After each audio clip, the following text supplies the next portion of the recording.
Welcome. My job is to introduce General Wes Clark, and that's what I'll do.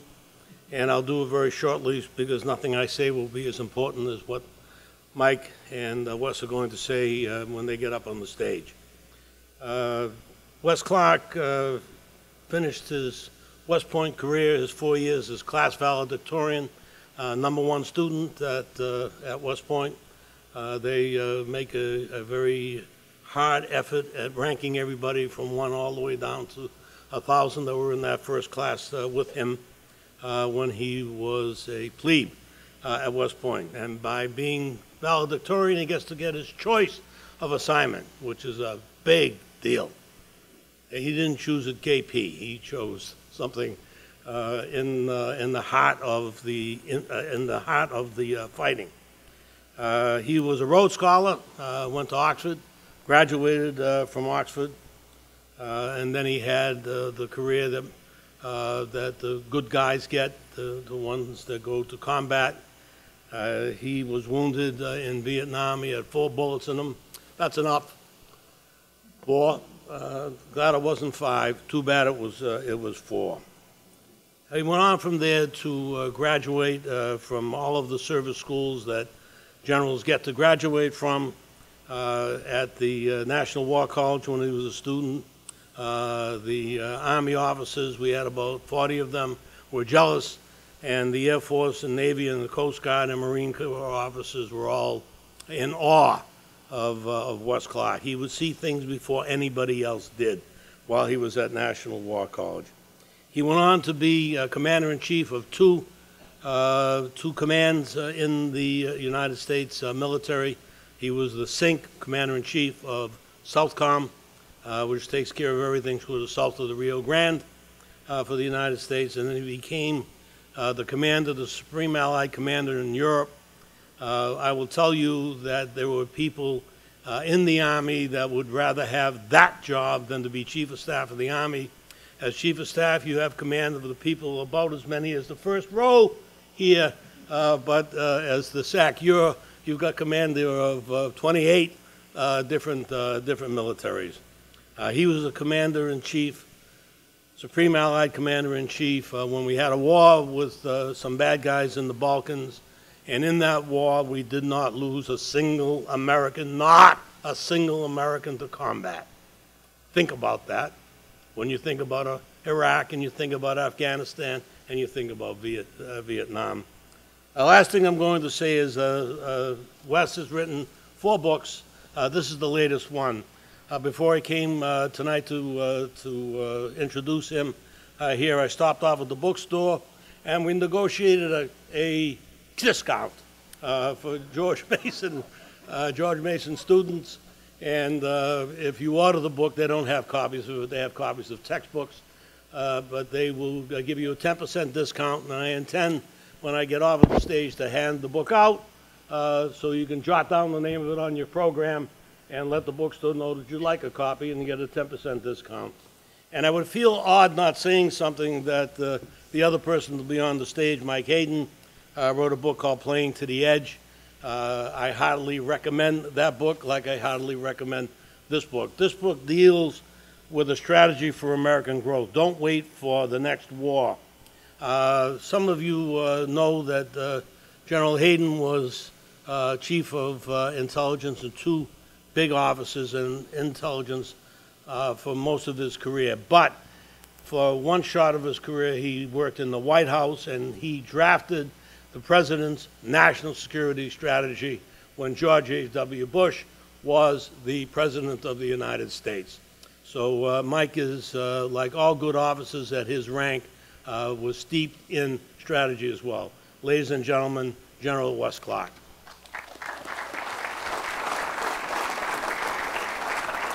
Thank you very much, Al. Thank you. Well, thank you very much, Alan, for that kind introduction. And it's great to see everybody tonight. Mike and Janine, thank you very much for hosting me. Larry, thank you. And to all the faculty members and some old friends who are here, it's a real pleasure to be here. Now, I want to talk for maybe 20 minutes, and then Mike and I are going to have a dialogue, and then we're going to ask you all to come in on this. And I want to start by saying that I've been out 18 years now from the military. It was the epitome of America's power in the summer of 2000 when I was out on the parade field at Fort Myer. And the armed forces were fantastic. We'd succeeded in Kosovo. There was no challenge. The economy was blossoming with all of the internet, and people were coming over here to learn our business methodology. Goldman Sachs was on top of the world as investment banking. People were learning English all over the world. It was the end of history, and it's all changed. But I've had 18 years in the private sector. I did divert for 5 months to run for office. I hope you won't hold that against me. I did have to declare a political candidacy, so I couldn't run against a sitting president in his own party, so I took the other party. I can therefore talk to you about everything from top-ranking military to top-ranking politics. I did win the Oklahoma Democratic primary, and I can talk to you about business. And one of the saddest days in my life was to come back from a business trip to Asia and watch on CNN as little green men were taking over Crimea. We knew who they were. There was no secret about that. I thought it was all behind us. And so there it was in living color, and there were our commentators and our news reporters challenging it. Who could this be? Well, there doesn't seem to be any, well, they look like they do look like they're wearing Russian uniforms, but there are no patches. Who might this be? Oh, probably from Mars. So it was resurrected, that Cold War challenge. And so that's what I want to talk about tonight. Now, unless you've been asleep for the last couple of weeks, you know that Putin's bragging about his military force. He's shown a cartoon that shows missile strikes on Florida. He's talking about nuclear torpedoes, hypersonic aircraft. I mean, what in the world? And I thought this guy was supposed to be a friend of our president or something, but he's not acting friendly. And in fact, if you go back and track it down, the title, A New Cold War, well, that's what I want to talk about. And so I have 3 propositions. In the Army, we always said, tell them what you want to know, tell it to them, and then remind them what you told them. So here's my 3 propositions. Number 1, the old struggle never ended.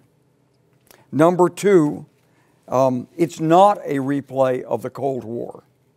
And number 3, we are in a struggle for the world structure in a conflict that you might call ongoing, real-time, current, hybrid warfare. Okay, Proposition 1, it never ended. I left the 1st Cavalry Division in March of 1994 to become the Director of Strategic Plans and Policy in the Joint Staff. When I got there, General Shalikashvili, my boss, said, Wes, you're supposed to be the strategist. So tell me, what is this strategy that we're following? Well, there was no strategy. We were about to invade Haiti. We were worried about North Korean nuclear issues. We had an active conflict going over the Adriatic and over Bosnia with 2 NATO operations to deny flight and to deny sea access to enforce a UN arms embargo on the conflict. We had a drug war in South America that was heating up. So it was a very, very busy time. And the second day I was there, the conflict in Rwanda started. So what was this strategy? So I hosted the first I participated in the first U.S.-Russian staff talks. So I went to Moscow as a principal U.S. representative. We were in Russian MOD. I met General Kolesnikov, the chief of defense. I held talks with his staff officers, and in the middle of the conversation, one said to me, he said, "When will your NATO ships be in our port of Riga?" Well, I said, "Excuse me, but I think Latvia is an independent country now. We don't have any plans to be there. But the more you ask that question, the sooner we'll be there." So I met my counterpart, Lieutenant General Borinkin, or Colonel General Borinkin, is the way it would be in the Russian chain of command. And when I went in his big office, he was a director of operations for the Russian General Staff. He had about a 4-foot globe. And he said to me through an interpreter, he said, "I know everything that's happening on this globe. I can put my finger anywhere and tell you what's happening. Can you?" So I said, "Yeah, I got pretty much the same information." And so we immediately, had this relationship that was a good relationship, but a relationship fraught with insecurities. General Shalikashvili and Secretary of Defense Perry had said they did not want to expand NATO because they were sensitive to the pledge that had been made during the Bush administration not to rub it in to the Russians. So I got back from my trip. I went by Bosnia, saw Bosnia on the way, came back, and I cleared a speech over Labor Day weekend. One of my jobs was to look at speeches. It was from Vice President Gore, and he was going to give it in Berlin. And in it, he called for the enlargement of NATO. I crossed it out. It was a Friday morning. It came back, second draft, Friday afternoon. The NATO piece was back in there. I crossed it out, said Joint Staff non-concurs. I came in the office Saturday morning, third draft. It was back in there again. I took it to General Shalikashvili. I said, "Sir, I can't seem to get this out." He said, "Don't worry, I'll take care of this." So I came in on Tuesday after Labor Day weekend, and I said, "Whatever happened to that speech?" He said, "Oh, he gave it yesterday." And sure enough, a week later, Holbrooke showed back in the State Department, and he'd been transferred from being the ambassador to Germany and Al Gore's escort to now being the Assistant Secretary of State for European Affairs. And he called a meeting. So there were 3 of us went over from the Pentagon, Ash Carter, future Secretary of Defense, and another man and I. And Holbrooke said, there were about 20 of us sitting around this little table in the State Department. He said, he said, in 1945, Senator Barbara Mikulski's grandmother took her picture of Franklin Roosevelt and put it face down on her dresser and never looked at it again for the rest of her life. Now, he said, this is going to be fixed. He said, we're going to enlarge NATO. We're going to bring in Hungary. We're going to bring in the Czech Republic, and we're bringing in Poland. He says, is there any discussion of this? Is there anybody who doesn't believe this is official U.S. policy? Well, of course, I raised my hand. Nobody told me it was official policy. So we have a big dispute, and Holbrooke calls me disloyal. I have to go back to the Pentagon and tell my boss, "Sir, I've screwed up again. I'm in a fight with Holbrooke." And Charlie says, "Wes," he said, "I have already heard they love you at NATO for this." But it was the official U.S. policy, and we did enlarge NATO. We did the Bosnia peace talks that ended up in an agreement at Dayton. We brought the Russians into it. I went with the Deputy Secretary of State to Moscow. And as I was going to Moscow, my friend Colonel General Borinkin was there to talk to me again. He said, "We know what you Americans are up to." He said, "You're coming into our part of Europe, and you say you'll be gone in a year, but you won't be." Well, we'd said in the agreement for the Dayton peace talks we'd be gone in a year. This was the National Security Advisor's artful way of trying to slip it through Congress without a big objection.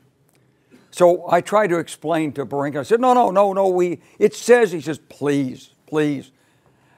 You say you'll be gone, but please, we are Russians. We understand you. So they had that sensitivity about their part of Europe. I rode around when I became the NATO commander in '97 with the incoming chief of defense in Moscow, General Kvashnin. He'd been a division commander in Afghanistan. We talked about his Spetsnaz. We talked about the Hinds. We talked about chemicals. And as he said, they were winning until the Hinds started to get shot down. Sitting between us was an interpreter, Olga, big tall woman from Russia who was married to a U.S. Air Force sergeant in my headquarters. So Kvashnin and I had a great relation. We talked and everything.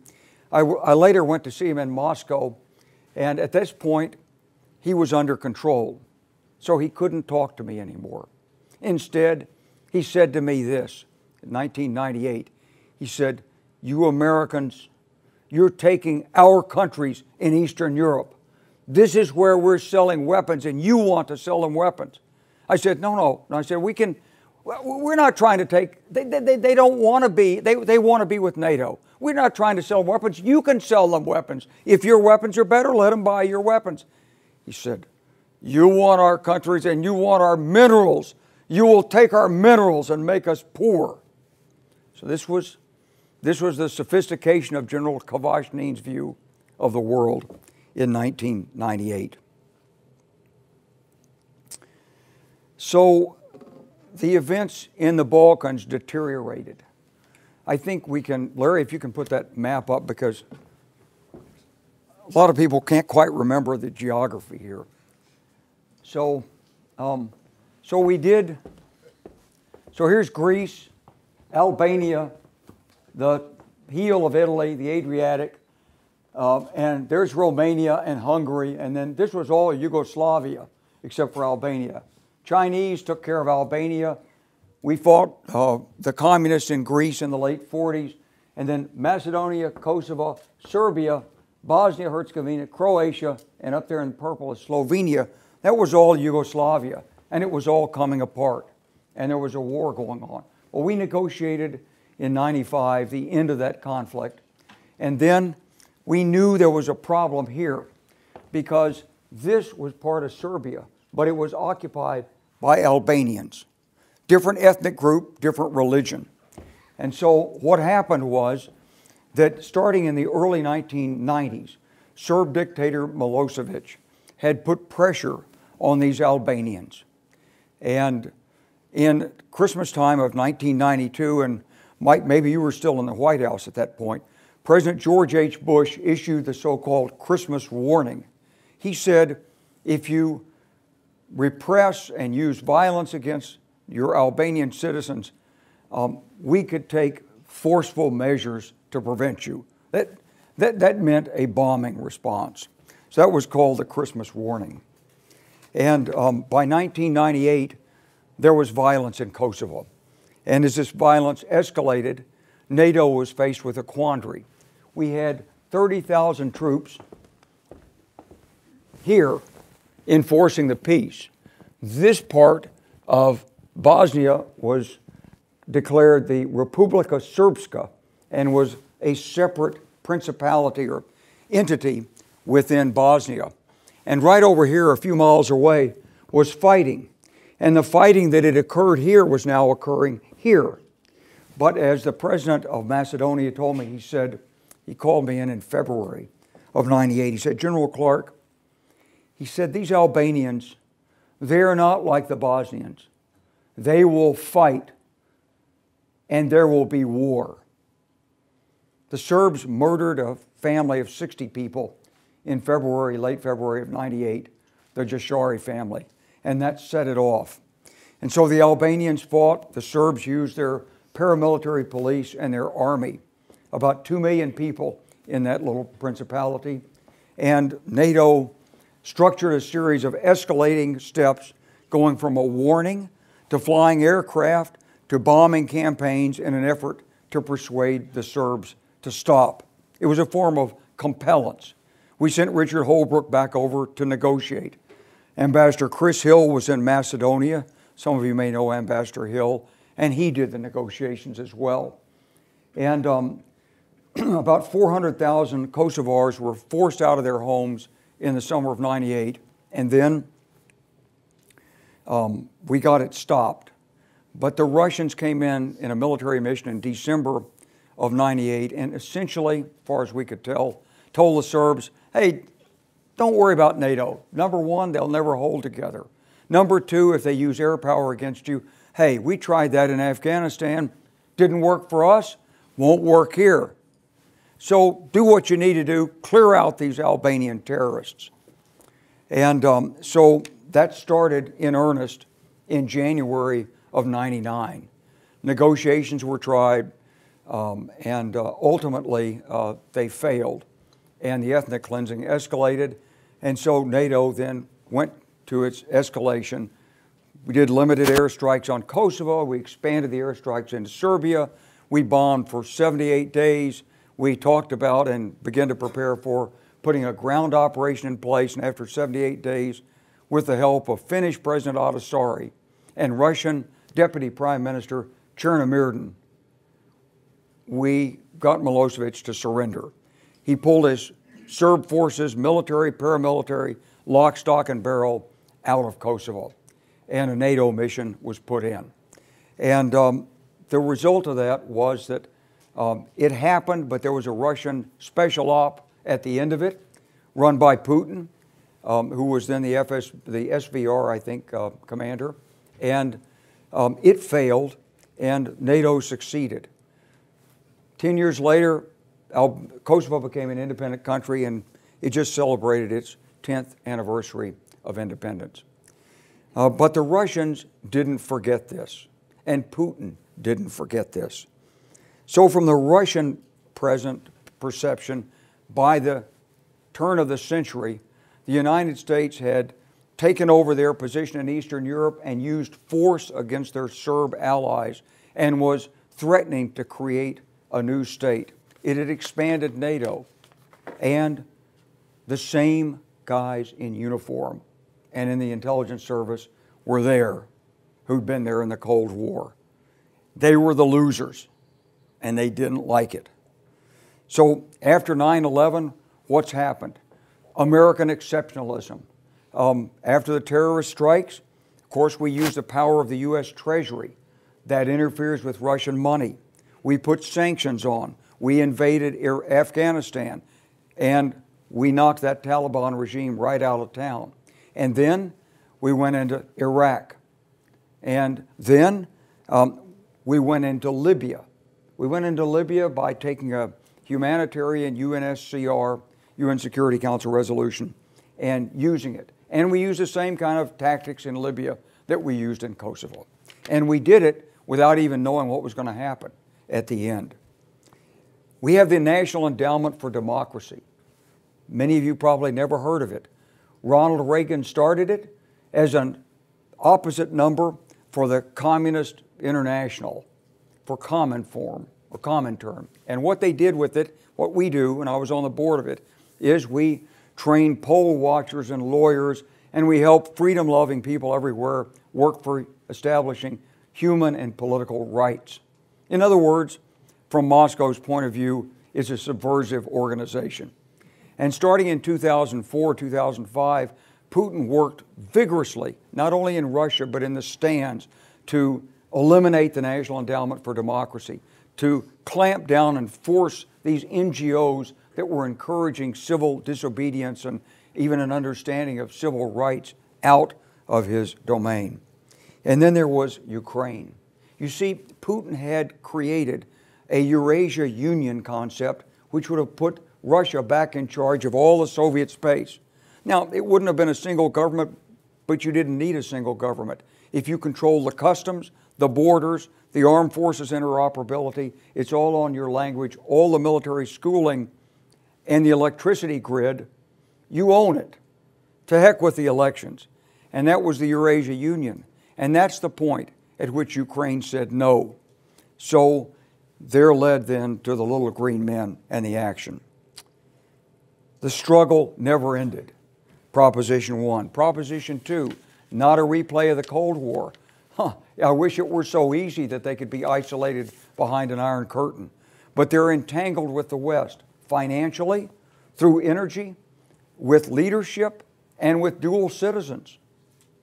There was actually a guy who's a dual citizen, Russian-U.S., who claims to have been in Putin's office when Putin said, let's interfere in the election. Yeah. What are you going to do with people who are actually able to take Russian money legally through their own businesses and come into an American election campaign? Well, that's the current status. That's the leadership and interchange. But Europe is heavily dependent on Russian natural gas. And as a member of the United Nations told me several years ago, he said, General Clark, everywhere there's a pumping station in Europe for Gazprom, there's Russian money buying politicians and friendship.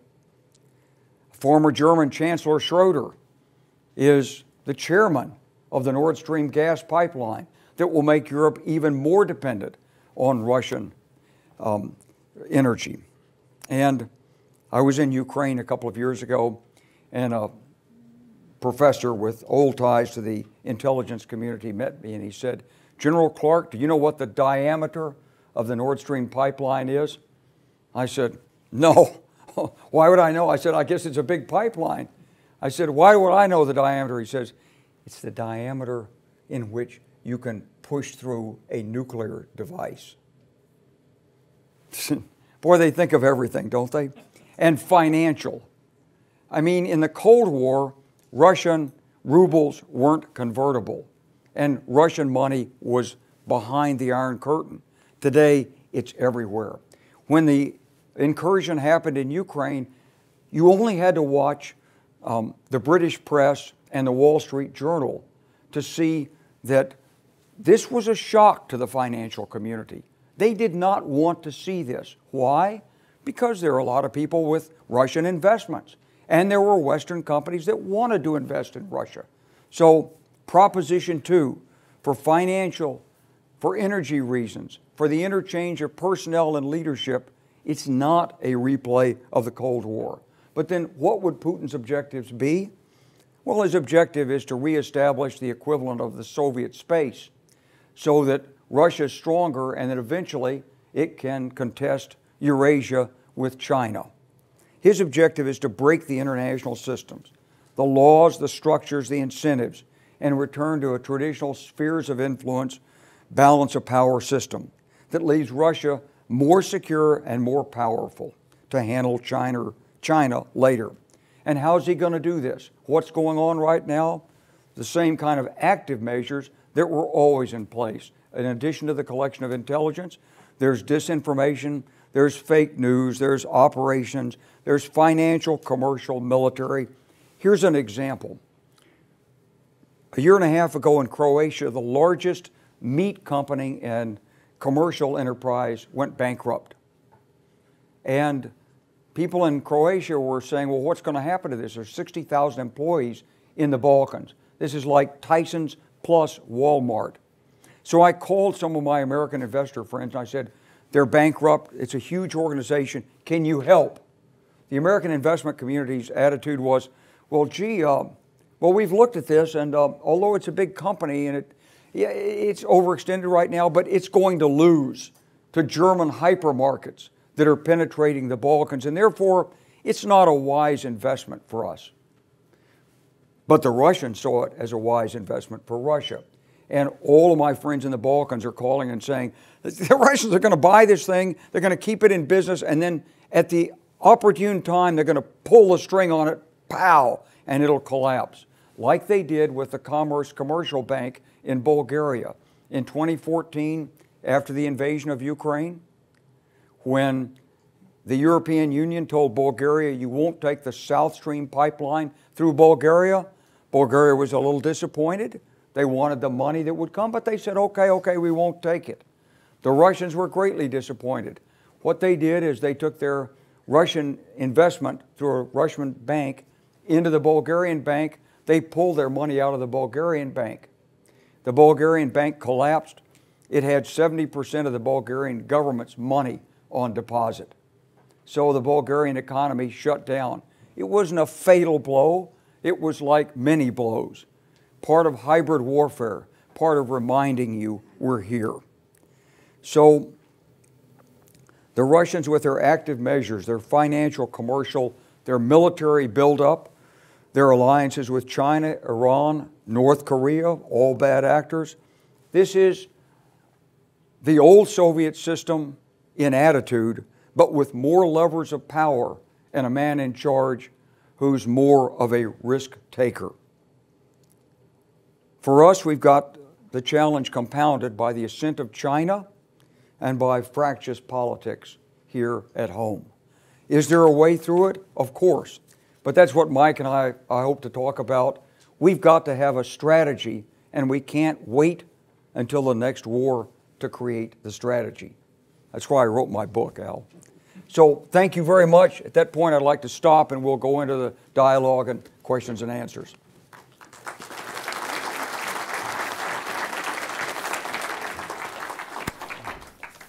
Thank you. We're going to leave some time for questions from the group. We'll have a little conversation here first, but plenty of time, so start thinking of the questions you might want to ask. So sir, I followed your presentation, and I kind of see three stages here. You've got the Balkan thing, and then you've got how the Balkans fit into the broader Slavic world and Russian identity, and then finally, what is it we're going to do about it? So I'd like to kind of walk you back through, take this one step at a time, begin with the Balkan War, and then move forward. So you were Supreme Allied Commander of Europe, as Al said. This was a difficult war to fight.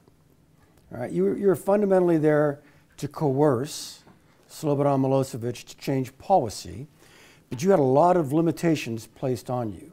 You had, I won't say unlimited combat power, but you had a lot of combat power available, but you couldn't always use it. So I want to ask you a couple of questions about some specifics. You were an American, but you were also Supreme Allied Commander Europe, and I know enough about the war in Kosovo to know that that dichotomy created great stress for you, that you felt you were beholden to the North Atlantic Council, but your home government thought you were working for them.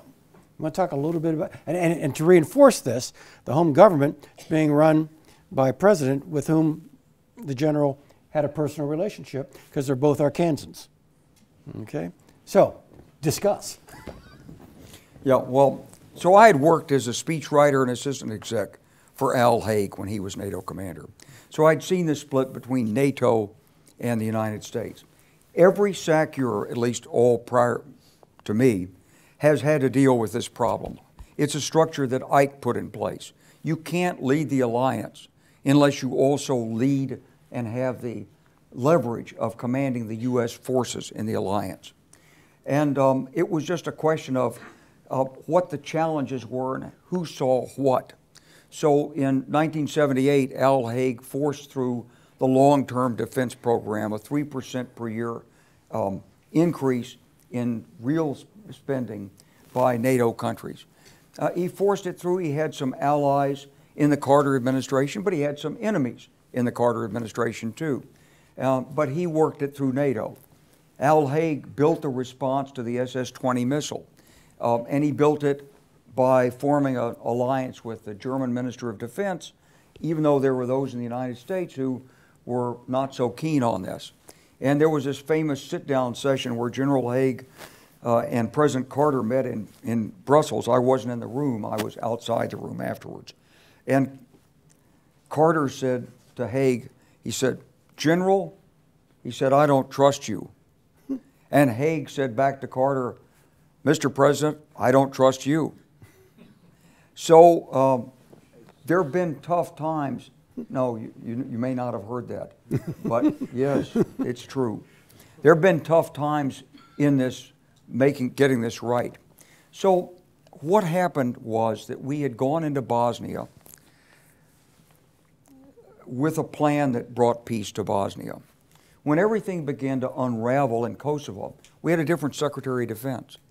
We had a Secretary of Defense who'd been a Republican senator, whose primary purpose was to rebuild the Defense Department from the early days of taking the peace dividend, and whose war plans had envisioned two major theaters of war. One was Korea, one was Iraq, and maybe Iran as a lesser included part of this. And so here I was pleading from NATO, not a warfighting commander, just another general over there, saying that there's going to be a war here, and it's like, what the hell is he talking about? I mean, A, he's not supposed to have a war, and B, we can't afford it. We got too many other issues on our plate. So that was the American perspective. And the European perspective was, we just had this horribly destructive conflict in Bosnia. It cost us billions of dollars. We had 2 million refugees in Germany and everywhere else, people fleeing the country. We about got it put together, and here's Milosevic starting it all over again. The UN was proved feckless. Is NATO going to be proved feckless? And so you had these two divergent opinions. Madeleine Albright, the Secretary of State, was on the fence on this. So what could we do? So I went to the White House with the permission of the Pentagon and explained I gave a suggestion of how it could be handled, which was basically a replay of what we'd done in '95 with Bosnia. We had done bombing and we'd done negotiations simultaneously, and that's how we ended the conflict. So that's what I proposed, and I proposed the escalation. The vice chairman of the Joint Chiefs called me. He was quite perturbed that I hadn't consulted him. I'd only consulted Shelton. He called me back and he said, Wes, he said, look, you know air power is not that good. We can't stop this thing from the air. So what's going to happen if we drop a few bombs and they don't stop? You're going to keep bombing? I said, yeah. He said, well, what's going to happen if we bomb and they don't stop? You're going to invade? I said, yeah, that's what we would have to do. He said, well, what would you do if you invaded Kosovo and you're still fighting? Look, I mean, I fought in Vietnam. My generation of Army officers resolved we would have the courage to stand up and fight to win. So he said, you're going to go all the way? I said, yes, we're going to go all the way to Belgrade. So this was battled back and forth, and the White House supported me. In NATO, you can't do planning unless it's politically authorized. So all this was authorized at the political level by the United States and by NATO. But inside the Pentagon, there was resistance.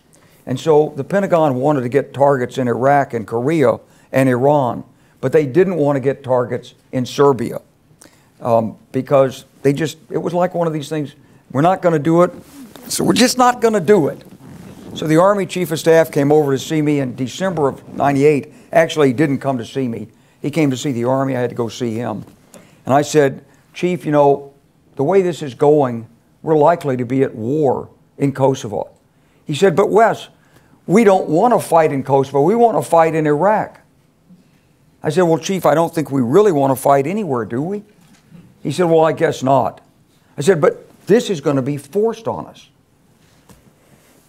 I came back to Washington and I reminded people in Washington that if it started, it would involve the Russians. So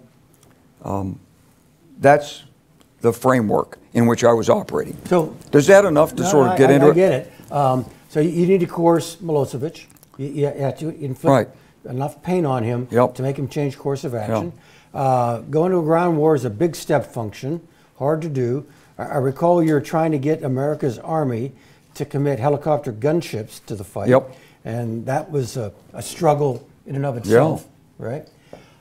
He had bombed for about 10 weeks. He took a lot of pain. You want to talk a little bit about what was the thought process as you're trying to turn the dial up on what it is you feel authorized to strike? So here's the interesting thing, Mike. So I had the chain of command was that we had U.S. assets and we had NATO assets. The U.S. assets included Tomahawk missiles and stealth bombers, which could not be exposed to the NATO chain of command because they weren't allowed to know how it worked. So we had two different sets of air tasking orders. They all came through a U.S. air commander who was an Air Force 3-star, underneath a Navy 4-star admiral. And so the Navy admiral and the Air Force 3-star came to me about 3 weeks before, and they said, boss, this is no good. We need to strike and turn out the lights in Belgrade. just like we did in Baghdad. We want a big air power. We want to go after them. First of all, we didn't have the target set. But secondly, we weren't going to get political permission. I'd already been told we couldn't do that. But I went to NATO anyway. I wanted to support my guys. So I went to see Javier Solana, the NATO Secretary General. I said, Javier, our analysis is that we need to go in heavy and big at the outset and deal a sizable blow, not repeat the mistakes of Vietnam with creeping escalation. He said, is this your view? I said, yes, it is. He said, I leave it up to you, but you must have the permission of the council. If you insist that this is the only way to do it, you can go to the council. But I warn you, they will say no. So he left it up to me. So I was faced in the position of saying, we're going to either do this thing the Air Force way of the way we did it in the Gulf War, which is to sweep in, take out the whole systems overnight, like Warner wanted to do, or we're going to have to do it in a more politically savvy sense and bring NATO along. The French were saying, how do you know you need to do this? Why would you do all this destruction? Maybe one night of bombing and Milosevic will realize he can't withstand the might of NATO. Maybe it will only take one night. Can you be sure it won't take one night? No, I can't be sure it won't take one night. Maybe he'll just recognize the inevitable and give up. So we had to start with the plans that were authorized by NATO. 50 targets the first night, all in Kosovo. All in Kosovo, not in Serbia. So on the third night, after the first night, I called General Ojdanic, the Serb chief of staff, the morning after the strike. I said, General Ojdanic, I said, now you've seen what we can do. I'd like to know if you're prepared to withdraw your forces and surrender. He said, I will not talk to a war criminal. And so we didn't get anywhere. I reported this to through channels to State, and State Department said, you're not authorized to make calls like that. Don't do it again. So we attacked the second night, the third night, the fourth night. A stealth bomber at 19,000 feet opened its bomb bay doors and was detected on radar and was hit and was shot down. We got the pilot out. And so I went on the fifth night to see Solana and the chairman of the military committee. I said, you know, it's not going to work. We're going to have to escalate and hit more sensitive targets. Solana said, can you guarantee me that if we hit such targets, this will be over? I said, no, I can't. But I can guarantee you that if we don't, it won't be. So we got the permission to escalate. Hugh Shelton called and said, Chairman of Joint Chiefs. He said, Wes, would you like some Apache helicopters? I said, I never thought I could have them, but yeah, if you're going to offer them, sure, I'd love to have Apaches. He said, send me a plan. So we came up with a battalion of Apaches, about 400 people, and some reinforcements for 1,800 troops. But the Army decided it couldn't risk the Apaches in actual combat because if they got shot down in combat, it might hurt their appropriations. So the Army then said, well, 1,800 troops, but it doesn't look to us like you have enough, you don't have enough logistics people.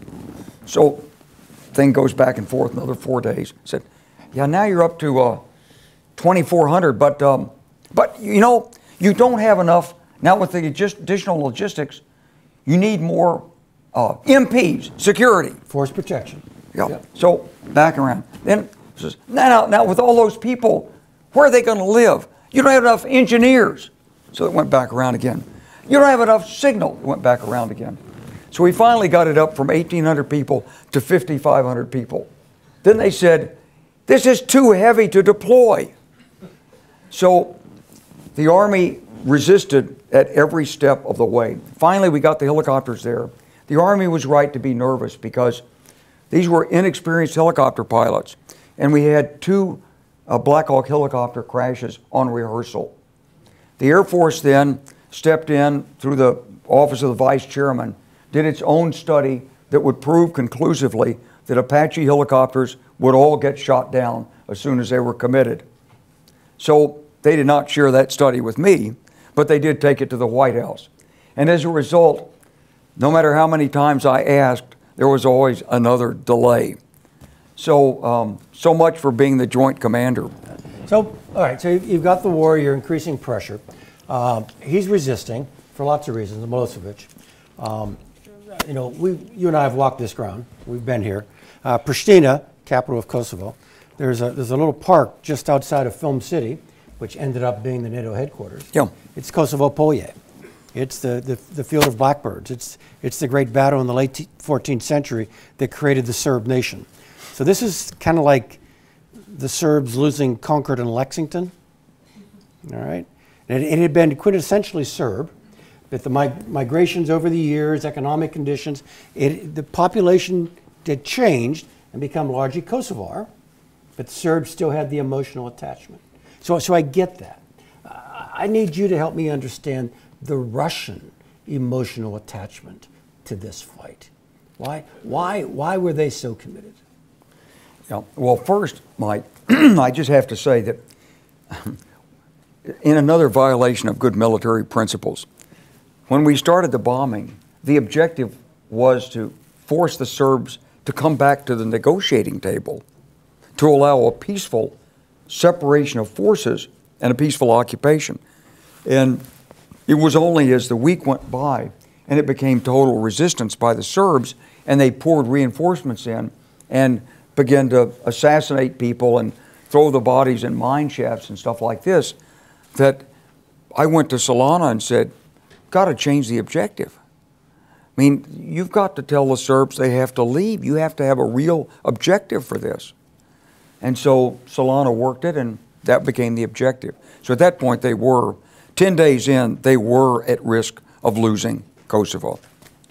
And Madeleine Albright came to see me at breakfast on the 7th of April, and she said, well, Wes, she said they call it Madeleine's War in the White House. She said, but it's not my war. She said, it's up to you and your bombing now. I said, well, Madeleine, I said, bombing's not going to fix this. Bombing gives you leverage. It's got to be negotiated out. She said, but how am I going to negotiate? The Russians won't even talk to me. So we had to put together a negotiating channel, which we did with the Finns and so forth. And we were at my headquarters also writing the negotiating proposal. But the Russians had begun a resurgence starting in the mid-1990s. When they saw NATO enlargement coming, they began to dig in their heels. It was already evident in the comment I told you about the home port of Riga, but that was before NATO made the decision to enlarge. And so by 1997, they were in on the ground in Bosnia with a battalion whose purpose was essentially reconnaissance and figuring out what was going on from the inside. Yevgeny Primakov came back from an old Soviet diplomat who was an Arabist, came back and became, first he was the head of intelligence, and then he became the prime minister. And when he was the prime minister, he put all the old game play in place. The idea that we were adversaries, the idea that they had to hold on to their space. It's like a Romanian told me who'd been to the Frunze Military Academy. He said, they see the world as a chessboard. And each square, it's like, this is my country, this is your country. You're taking my country, I will take your country. And that's the way they approach geostrategy. So by 1998, 1999, that was in full flower in Moscow. And they were trying to hold on to Serbia because that was their country. Orthodox languages echo one another. Okay. All that. Yeah. But you know, Tito, as the president, as the leader of Yugoslavia, right, he kept the Soviets out. Right. So it was. But when it dissolves, the Serbs are looking for a sponsor, and as Slavs, they look to Moscow. Absolutely right. Yeah. Absolutely so there's a right. little drama at the end of the war. You mentioned it briefly in your prepared remarks. the Russians racing to Pristina airfield? You want to talk a little bit, number one, what happened tactically, and why does that matter thinking about the Russians going forward? Yeah, well, so I came in on Thursday night, the 9th of June, or 10th of June. The United Nations endorsed the settlement, and the Serbs had agreed to evacuate, and NATO forces would then occupy. The French chief of staff had warned me a couple of days later, something's going on about the airfield. I said, what? He says, airfield at Pristina. At Pristina. He said, I can't tell you. So I called, I didn't want to make the mistake Norm Schwarzkopf made, which was to do the negotiations yourself. You have to have a backstop, and it's better to send a subordinate out to do it. So I sent the British 3-star, who was on the ground in Macedonia, to do the negotiations. And I said, there's a problem potentially with the airfield. Do you have a plan to deal with the airfield? He said, Youre, I have it covered. We can seize the airfield. I said, well, I'd like to get a pre-brief of that plan before we execute it. But this was Wednesday morning. He was tied up day and night trying to get the negotiations finished. We never actually got to the pre-brief, and I couldn't pull him out of what he was doing. And then I came into the office on Friday morning after having been congratulated for the war was over. It said it couldn't be done, blah, blah, blah. And a guy calls me, one of my former captains who was in Bosnia as a liaison to the Russian battalion. He says, they're crossing the Drina River and headed into Serbia. And so I called the U.S. Forces commander on the ground and said, verify this. Took him 2 hours to verify it. I called the Pentagon. I was instructed by the vice chairman of the Joint Chiefs he said, just send a guy up in a Jeep and have him look at the airfield. I said, well, I don't think that's going to do it. I called the NATO Secretary General. I warned him. He says, Wes, you must take the airfield. You must seize that airfield. You know that's where they're going. I said, do you have such a plan? I said, we do have a plan. But Madeleine Albright was in Macedonia. She had everybody tied up. I couldn't get a hold of the commander. I couldn't get a rehearsal. I couldn't figure out what the plan was. And by the time that Secretary Cohen came to work, he and the Brits had talked it over and said, look, let's just don't do anything. If it happens, it happens. It's not worth messing everything up. What I found out later was that Mike Jackson had agreed. That's the British commander. The British commander had agreed a secret protocol orally with the Serbs that he would not do anything regarding Pristina airfield. So, but he didn't tell me this. He probably didn't think that it was any big deal because he didn't have any plan to do it, but they did. And so then it became Jackson's word as a general. So he was resistant to this on Friday. Well, welcome to coalition warfare, all right? So the CNN's covering the Russian battalion driving all day long. I'm sure you saw it, Mike. You were back at NSA by that time, right? And you know, we're going crazy. Finally, everybody's so tired, I just fell asleep. And so Jackson said, look, if they go there, don't worry. We'll kick off at the crack of dawn. It's only like 20 miles. We'll be there in an hour.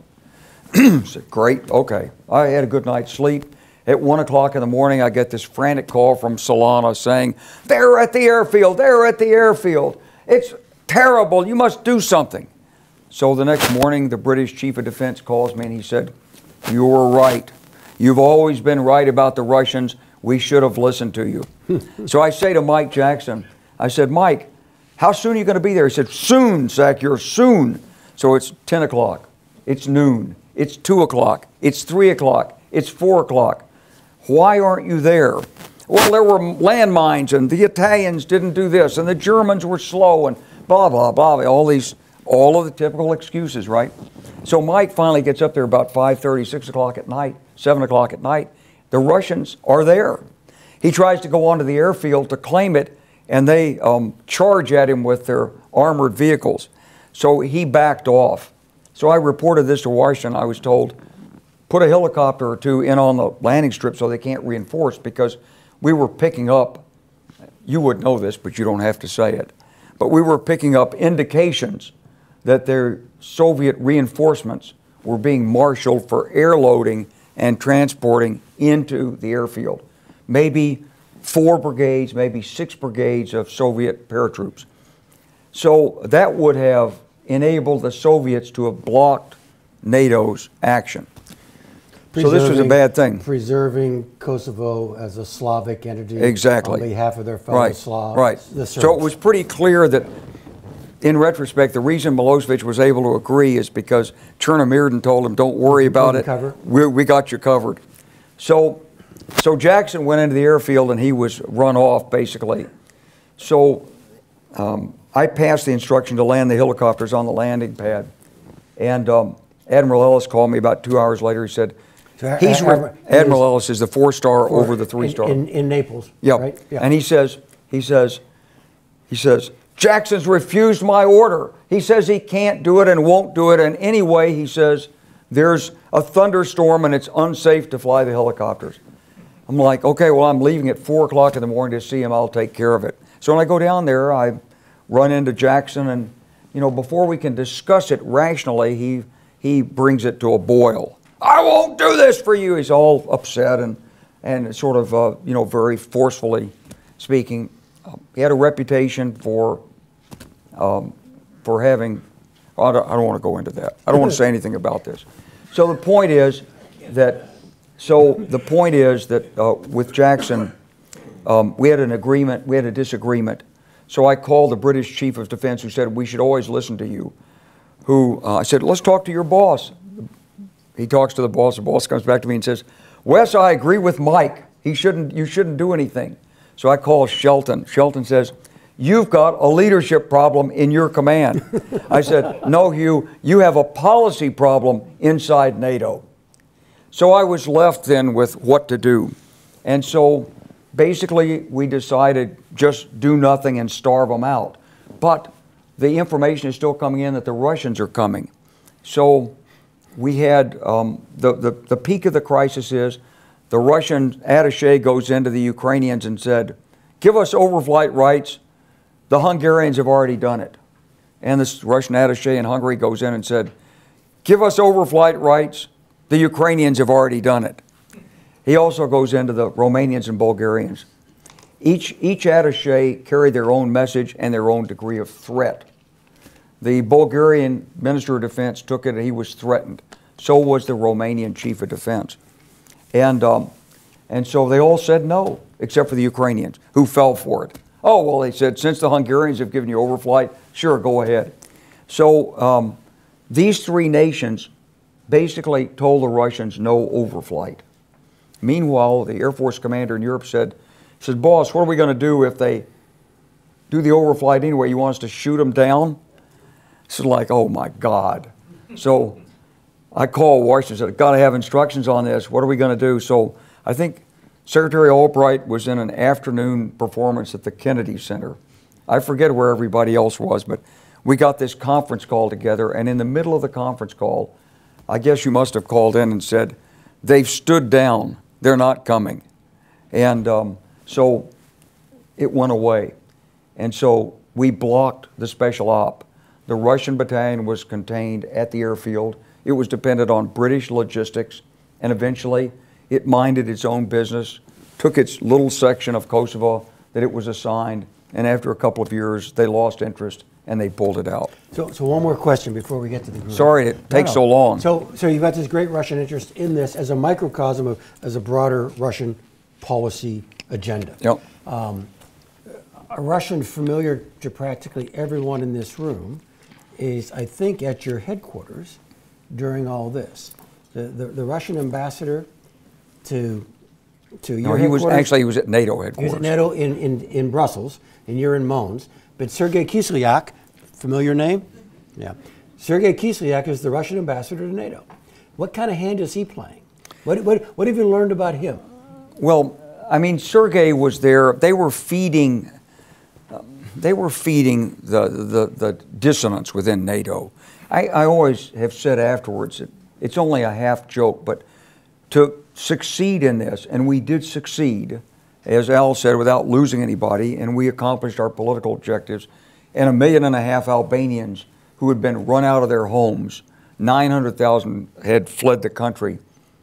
Once NATO came back in, within 30 days, they were all home and safe and sound.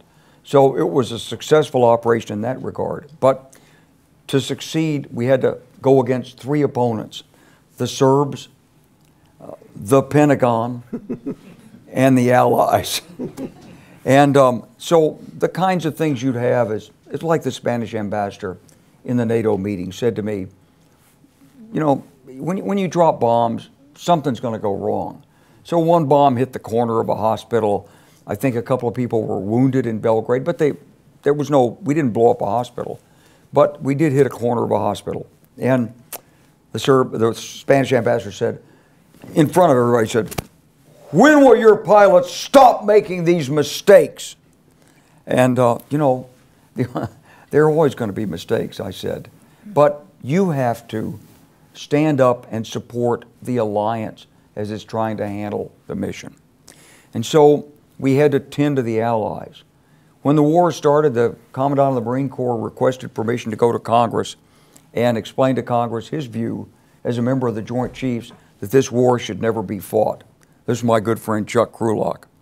So the Navy was supportive, the Air Force was highly interested, and the Marines were opposed, and then the Army was resistant.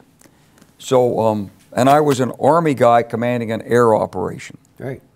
So Mike, I'll tell you what one of the worst days of the war was for me. There was a report that the Russian Black Sea Fleet was coming out, and they were going to get involved. We had 5 platforms launching aircraft in the Adriatic. We had a U.S. Navy aircraft carrier, we had an amphib from the Marines, we had Italian, we had French, and I forget what the other one was, British maybe. And they were all out there with their escorts and everything. And the Russians were threatening to come out and break it up. And I called Solana to try to get to Kislyak and say no. Solana said, Wes, he said, we cannot do anything about this. The council cannot do this. So it so happened Deputy Secretary of State was in my office that morning on a visit. And I'd been about 3 weeks with no sleep. And you know, when you're seized with a problem and you've been 3 weeks with no sleep, and it's like life or death solution, I'm sure he couldn't believe what I was saying. But I did tell him. I said, Strobe, you've got to go to Moscow. You tell them that fleet cannot come out. And if that fleet comes out and gets in the middle of our aircraft carriers out there, we will sink it. It's Strobe Talbot. And Strobe, he didn't say, Wes, you can't say something like that to me. He didn't say that. He took the message. He went to Moscow, and that fleet did not sail. Good. All righty. So we got time for questions. So do you think there'd be some bad feelings on the part of the Russians after all that? So yeah, okay. So this is think your their pride fault. might have been You're hurt? the one who's created this circumstance. All right, we have some questions. Sir. Hi, Paul Schenkman with the U.S. News and World Report. Thanks very much for doing this, sir. I'd be interested to bring it up to the present day and get both of your perspective, if you don't mind. Talked about Cold War 2.0. I'd be interested to get your perspective on what you think Vladimir Putin's vulnerabilities are, how the U.S. could and might exploit them, how the U.S. could exploit them, and what do you think about those who advocate for sort of a Panama Papers style leaks again, if that's the kind of thing that really gets to him? Well, I think that the United States makes a mistake if it thinks it can go after and gouge Russia. We're not trying to, and we shouldn't be trying to overthrow Putin. He thinks we are. We shouldn't be pushing any color revolution, and I'm sure we're not. We do need to respond vigorously on the cyber front, and we need to target the individuals and work the financial flows that are coming into the United States and into Western Europe in order to protect the election system and to protect the democracies there. Beyond that, you have to be resolute. Putin understands strength. You can't fall back. So we don't want to be in Syria, but we are in Syria. And we can't back out of Syria right now. What we need instead is a strategic plan for Syria, which I haven't seen. We have to provide assistance to Ukraine. Ukraine has its own set of problems. A lot of very patriotic people, a lot of corruption, and of course total penetration by the Russians. We never did lustration of the intelligence services in Eastern Europe at the end of the Cold War. So, at least as far as I know, Mike. And so when I would go to places like Hungary and Bulgaria, the people who were briefing them, these were basically people who had all been trained in Moscow by the KGB. And so we need to really rework the whole intelligence structure in Eastern Europe. And we need to be schooling people in our way of thinking. We need to outreach with economic means. Like, for example, when I went to the American community to ask them to intervene in Croatia for the grocery chain and meatpacking chain, they wouldn't do it because it didn't meet the Excel spreadsheet definition of a good investment. But it was a strategic investment by the Russians. To block that, the Croatian government had to pass a special series of laws. But as nationalism and Russian encroachments work their way in Eastern Europe, it'll be harder and harder to find governments who are willing to take those measures. Viktor Orban is a question mark in Hungary. The government in Poland is slipping away into nationalism. And so we have to work the political side of this. We have to reinvigorate our message. What is democracy? What makes it special? What is the rule of law? How do you build an economy? So one of the things that's really happened to us is the shock of 2008 in the financial community. Now, I'm an investment banker. But after 2008, what happened is people got really, really conservative. The government, we don't have a sovereign wealth fund. We don't have any way in the U.S. government to go in and actually put businesses in Ukraine, to build power plants and things. If you go to the Wall Street, they'll say risk is too high. It's not worth it. So who's going to take that risk? Who's going to put $50 million in to get the plant started? We'd rather sell $150 million of military supplies. I understand that. But military supplies alone are not enough. You have to build the economies and jobs and infrastructure in these countries, because that's the principal avenue of Russian advancement. They have money, and when you need money, your Russian friend will get you those resources if it's strategic in the Russian view. Very briefly, the General talked about the expansion of NATO and how that was viewed to be threatening by the Russians.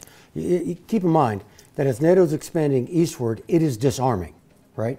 I mean, you understand that as the territory of NATO expands, we're pulling brigades out of Europe as fast as we can, and the Europeans themselves are smothering their own defense expenditures. So to the degree that NATO expansion was a threat to Russia, it was the idea of NATO, democracy and free markets, not NATO military power. And so I had this great discussion with Igor Ivanov, who was the Russian foreign minister, in 1998, and we were trying to finally sign the Conventional Forces in Europe Treaty. And he said, he was talking to Solana, he says, NATO could put, in a crisis under this treaty, you could put a division close to Russia. And I'm like, Igor, Russia, one division and you're scared? Great Russia is scared of one NATO division in Slovakia, please. And finally, Igor laughed. Thank you, and thank you for your presentation and for your honesty. And I understand all what you said about what happened at that time and this new Cold War mindset. I understand exactly what you're saying, but sometimes I come from a different part of the world, and I'm a little bit confused about what's happening today when they are saying that Russia is getting involved in U.S. elections. What is really the role of Russia in the United States? Because it seems to me, from what you said, that, and I was totally, I follow that, I understand the role of NATO in the Balkans, of the Balkanization, and all what you said, which is very, very clear, and it was clear for me in the beginning, But what is happening today in the United States? When they say that Russia is involved in the election and the administration does not seem to be, fighting a new Cold War, or is this happening? I'm not very sure about that. I'm sorry for the naive question. You want to ask about the elections, but before I can answer that, I want to make something clear that I talked about the things that that happened that would worry Russia, the NATO enlargement and these activities. But let me explain something. These were actually driven by local people. They weren't driven by the United States. There was no U.S. master plan to enlarge NATO. It was the opposite. So after I got there and the decision had been made on Hungary, Czechoslovakia, and Poland, I went to Bulgaria. That was my first trip behind the old Iron Curtain. And the foreign minister of Bulgaria told me, she said, General Clark, we must be in NATO. I said, why? She said, because today Russia is weak, but someday it will be strong. And before that time, in order to be safe, we must be in NATO. And then I went to the Romanians, and the Romanian Minister of Defense said, he said, we want to be in NATO. I said, why? Does it have anything to do with Russia? He said, of course. I said, well, are there some incidents that you could give me that I could explain to people in Washington what your concerns are? He says, of course, Mr. General. I said, well, what are these? He says, well, in 1878, we allowed the Russians to come through our territory, and they took our province of Bessarabia. Now, you see, a few people laughed, but in Eastern Europe, there are long memories of this. And these countries wanted protection from Russia. They knew what it was. So it wasn't that we were forcing ourselves on Russia. It was they were drawing us in a means for protection. And I think that's a very important distinction, because democracy's like a virus. It's catchable. You bring young people from foreign countries here, they see the United States and how it is, and they say, why can't we live like this in our country? Why can't I give my opinion? Why can't people get together freely? Why does someone tell us what we have to say? That's why Xi Jinping says Western democratic values are the greatest threat to China. This is why Putin didn't like the National Endowment for Democracy. But we weren't interfering in his elections. All we were doing was responding to people who wanted assistance in finding their own way forward. They were drawn by the magnetism of the democratic vision. They wanted what Americans take for granted. Now, that's an entirely different thing from the Russian active measures. Russians have always tried to interfere in American elections.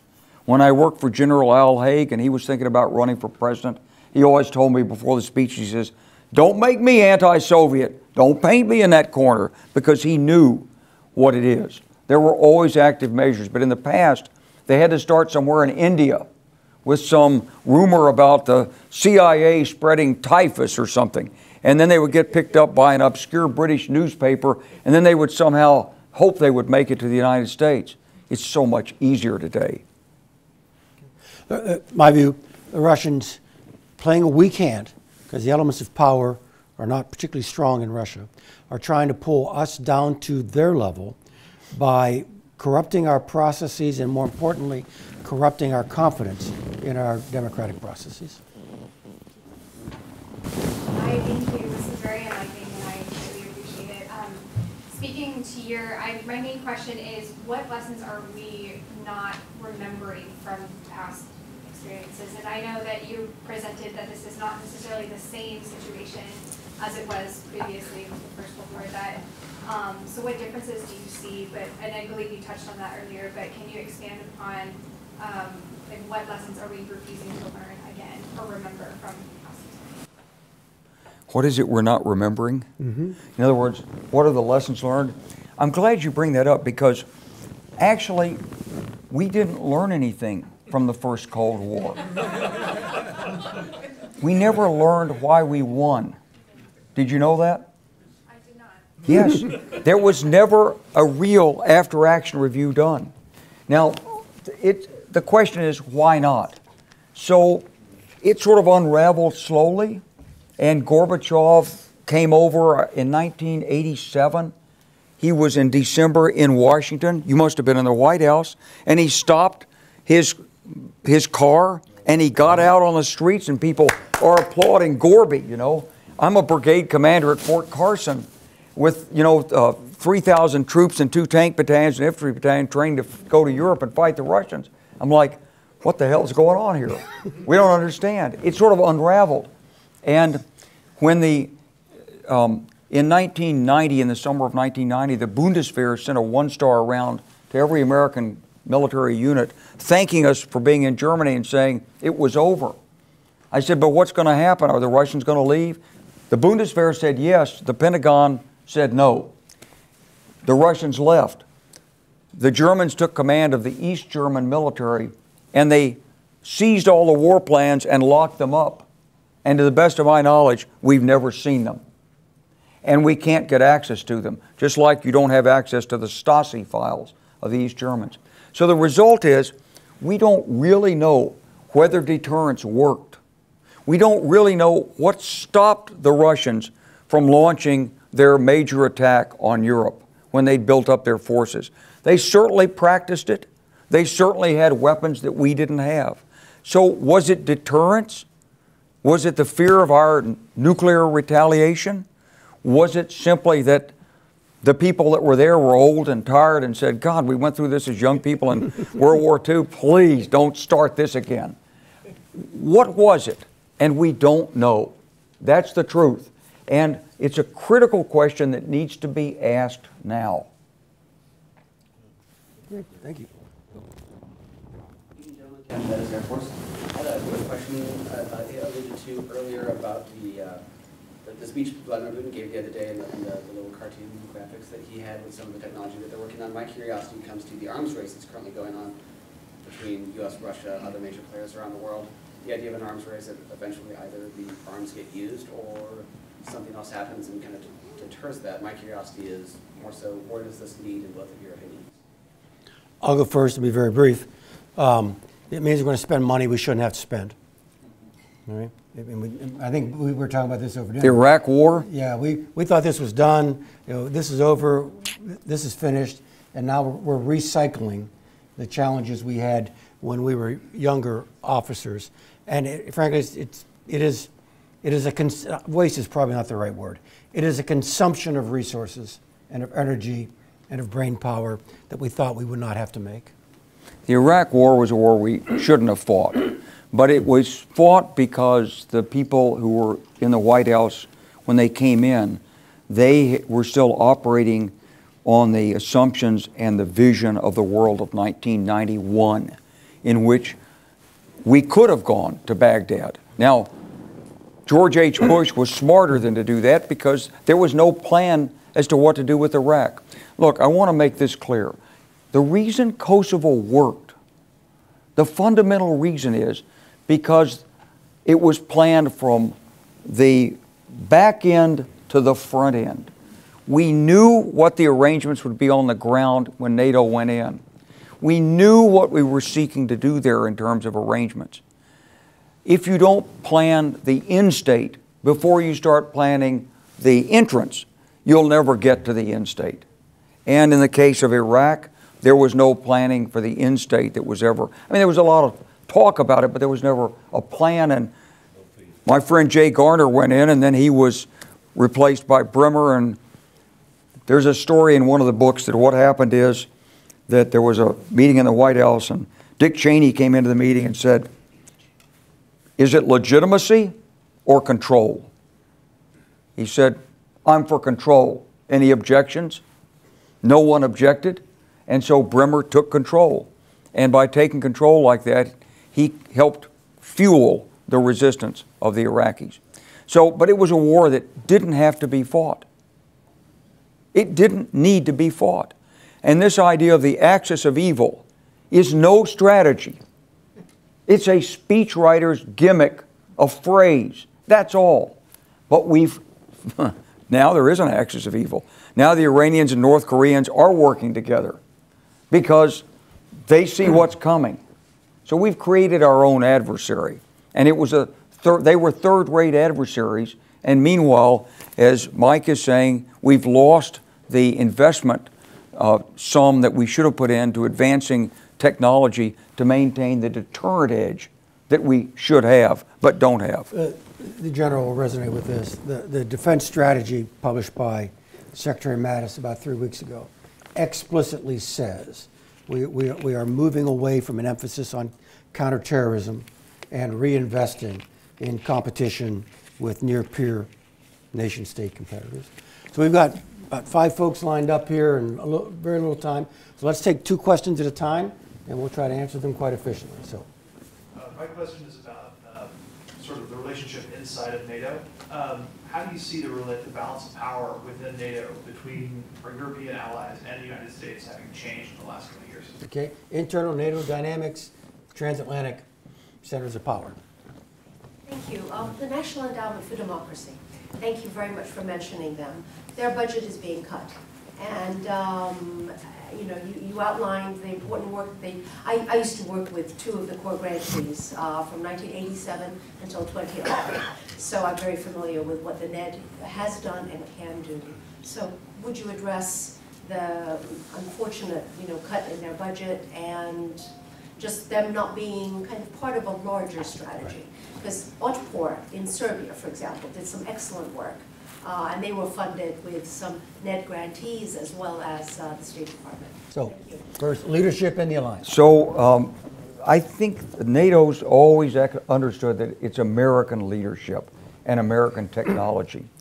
And in the months after the Kosovo campaign, the Europeans got together and they met privately and said, we can never allow the Americans again to tell us where we're going to bomb. But they couldn't follow through on it. Now, in response to President Trump, it looks like it might be more serious. We'll have to see. I hope they will invest more. But NATO it's America's transatlantic linkage. It's the way we hold the Atlantic community together. I know it sounds military, but it's really political. NATO's like a sausage-making machine. You put together all of the different national views, trade with China, trade on this issue, weapons, technology, migration. You turn the crank and out comes NATO policies. And these NATO policies, except maybe in the case of the United States, are so powerful that governments can say to their electorates that, well, we don't actually agree with this, but we had to go along because we're members of NATO. And that's what has held the transatlantic community together. It gives the local politician a buffer. He gets to respond to his own interests, but at the same time, the community's held together. Absent American leadership, we'll lose the sausage-making machine. National Endowment, soft power? Soft power is really important, but the National Endowment has, and I haven't seen all of its proposals in recent years, it was getting about $35 million a year. It's amazing what it did with it. It was 90,000 here and 30,000 there, and bringing teachers over and training people. It was a fine program. We don't want to lose it, but we have to go beyond it. So we have to really deal with fake news, and we have to deal with networks. Who are the bots? Who's controlling the bots? How do you know it is a bot? What should you do if you think it's a bot? Who's authoritative source on the news? Was there really a baby, was it baby like cannibal factory under some pizza parlor in D.C.? Was that really true? I mean, surely there's someone that can tell you whether that's true or not. We have to re-educate the American people. Democracy works on challenge and response. We've been lucky enough to be given a challenge. I think it's a challenge we can handle, but if we believe in our country and our system and our democracy, we have to handle it. Thank you. Last 2 questions. We're going to talk a little bit more about the weaponization of investment capital for geopolitical purposes. Where do we stand on protecting ourselves and our allies from that approach, and what more needs to be done? Okay, you got it. So you're talking about VC money being used to, in essence, harvest intellectual property? Precisely, and also affect geopolitical ends, like Right. the Commerce Bank example. Right. Okay. You spoke about a few different domains of warfare in the Balkans in the early 90s. Do you believe the introduction of the fourth domain, cyber intelligence and capabilities, will have a drastic change in the outcome of this new Cold War or conflicts in Syria or Ukraine? Yep. So you do investments. Financial capital. So look, we just need some serious thought on this. What we have is anti-money laundering provisions. We have a very powerful U.S. Treasury. That's why China is telling Saudi Arabia that if you want to, if you're going to sell us oil and we'll take your oil, we're going to pay for it in renminbis, and we want to get out of the dollar denominations. So they want to de-weight the influence of the U.S. Treasury.